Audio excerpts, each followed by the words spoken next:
നമസ്തേ.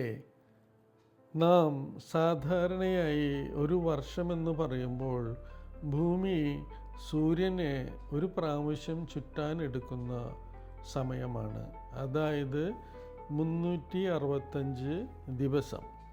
പക്ഷേ ബ്രഹ്മാണ്ഡതലത്തിൽ അതിലും വലിയ ഒരു വർഷമുണ്ട്. അതിനെ ഗാലാക്റ്റിക് ഇയർ എന്നാണ് പറയുന്നത്. ഗാലാക്റ്റിക് വർഷം എന്ന അർത്ഥത്തിൽ 1894 മഹായോഗിയായ ശ്രീ യുക്തേശ്വർ തൻ്റെ ദ ഹോളി സയൻസ് എന്ന ഗ്രന്ഥത്തിൽ പറഞ്ഞത്, സൂര്യനും അതിൻ്റെ ഗ്രഹകുടുംബവും ഒരു മഹത്തായ കേന്ദ്രത്തെ ചുറ്റി സഞ്ചരിക്കുന്നു. ആ കേന്ദ്രത്തെ അദ്ദേഹം വിളിച്ചത് വിഷ്ണു നാഭി എന്നാണ്, അഥവാ സൃഷ്ടി ശക്തിയുടെ കേന്ദ്രം, ബ്രഹ്മയുടെ ഇരിപ്പിടം എന്ന അർത്ഥത്തിൽ. അദ്ദേഹത്തിൻ്റെ കണക്ക് പ്രകാരം ഈ ചക്രഗതി ഏകദേശം 24,000 വർഷമാണ്.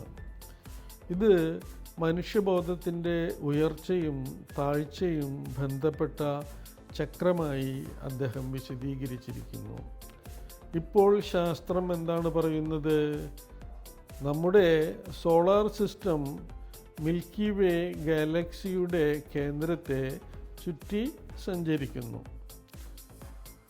ഏകദേശ വേഗം 220 km/s.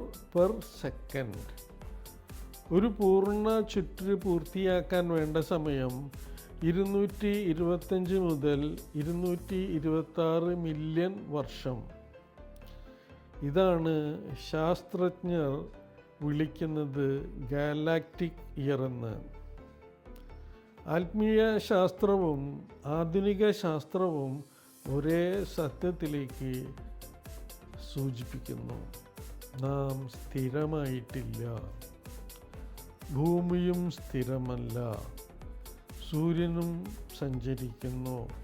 മുഴുവൻ ബ്രഹ്മാണ്ഡവും ചലനത്തിലാണ്. അതായത് ജീവിതം തന്നെ ഒരു കോസ്മിക് യാത്രയാണ്. നാം ചെറിയ മനുഷ്യരല്ല.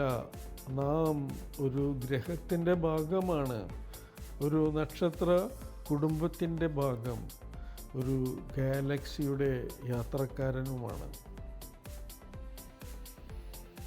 നമസ്തേ. Thank you.